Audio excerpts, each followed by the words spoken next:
Terima kasih Tuan Speaker.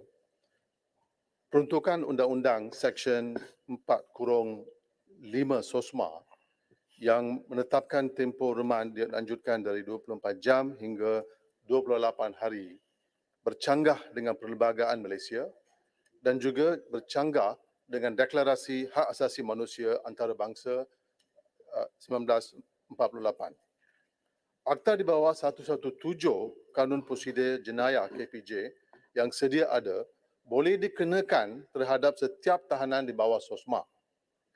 Di bawah Akta Seksyen 117, penahanan di lokap tidak melebihi tempoh 24 jam bagi tujuan siasatan dan jika penyiasatan tidak boleh diselesaikan dalam tempoh 24 jam, maka pihak polis perlu membawa tahanan itu ke hadapan magistrate bagi memohon lanjutan tempoh remand sehingga 14 hari sahaja. Persoalan sini ialah kenapa KDN dan juga menteri sangat terdesak ingin membawa usul yang menyekat hak asasi seorang individu. Kenapakah Akta sedia ada Seksyen 117 yang memberi ruang kepada PDRM untuk terus menyiasat dan remand tahanan secara adil tidak diguna pakai? Saya fikir saya ingat menteri harus menjawab soalan ini. Kedua, penangguhan hak mendapatkan peguam untuk tempoh 48 jam adalah bertentangan dengan Criminal Procedure Code CPC.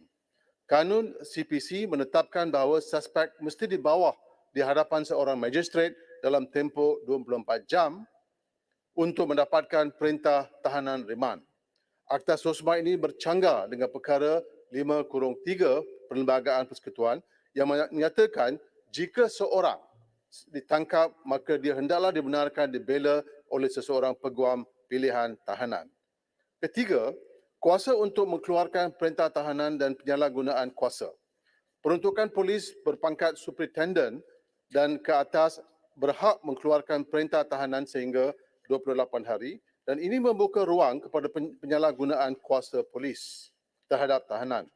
Berdasarkan kepada angka yang diketengahkan oleh menteri sendiri pada minggu lalu, hanya 40% daripada semua tahanan di bawah SOSMA disabit dengan kesalahan. Saya harap menteri dengar ni. Hanya 34.6% daripada mereka yang ditangkap atas kesalahan terlibat dalam jenayah terancang didapati bersalah sejak 2015. So soal di sini ialah data ini jelas menunjukkan bahawa hampir 60% yang tidak sepatutnya ditahan sekarang ditahan secara tidak adil di bawah SOSMA. So malah saya juga ingin membangkit isu ini bahawa SOSMA, tadi menteri mengatakan bahawa SOSMA tidak akan digunakan pakai kepada ahli politik dan juga kumpulan kepentingan.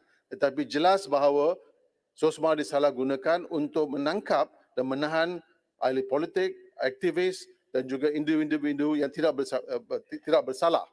Pada 2019, Tuan Yang Dipertua, kerajaan telah tahan 8 orang wakil NGO termasuk wakil-wakil DAP iaitu seorang ahli Exco Swaminathan dan juga Gunasegara ahli Dewan Undangan Negeri Negeri Sembilan. Dan mengapa mereka ditangkap? Mereka ditangkap di bawah SOSMA, kononnya ada sabitan dengan sekarang apa yang dipanggil defunct LTTE dan dikatakan berjuta-juta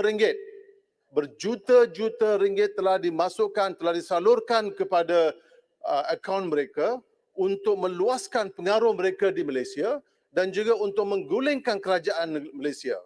Tetapi sehingga hari ini, KDN atau mana-mana pihak kerajaan tidak memberi apa-apa evidence yang mengatakan bahawa ada ada unsur-unsur untuk mengguling kerajaan. Dan juga apa yang jelas ialah pihak polis dan KDN menggunakan wang berjuta-juta ringgit untuk membangkitkan penakutan orang ramai to create fear in society. Klein, Di kalangan orang ramai. soalan, siapa Menteri Dalam Negeri masa itu? Pago, minta maaf. Mungkin Pago boleh jawab semasa dia bincang, dia bahaslah. Okey. So jalan berjuta-juta ringgit, jelasnya bahawa berjuta-juta ringgit ini dibangkitkan untuk menakutkan orang ramai di kalangan orang ramai. So there is a precedent. There's a precedent iaitu bila kerajaan mengatakan bahawa SOSMA tidak akan disalahgunakan, itu tidak boleh dipercayai.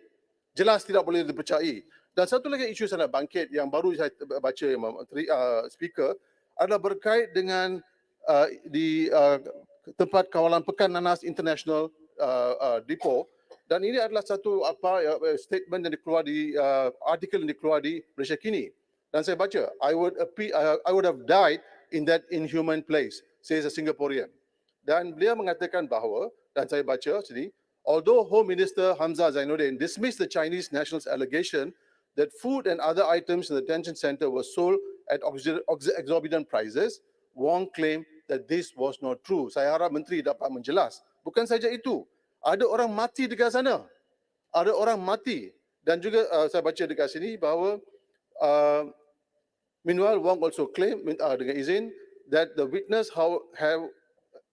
he witnessed how an ailing detainee was not given prompt and medical attention, which he believed caused the person's death. So ada orang mati. Adakah kerajaan mengatakan tidak berlaku? Is he going to deny it? I hope he can respond to this issue. Dan sekali lagi, dan juga dia kata orang yang berkenaan ini terpaksa, dan dia kata I was forced to squat exercise. Dan dia kata as for his experience at the Kluang prison, where he spent 3 nights before being transferred to immigration, he was forced to perform squats despite informing the officer that he had high blood pressure and asthma. This is torture. This is abuse. This is cruelty. So therefore, I don't understand when the minister says, trust them, trust KDN. Is this any basis to trust KDN? Saya minta penjelasan daripada Perdana Menteri. Terima kasih.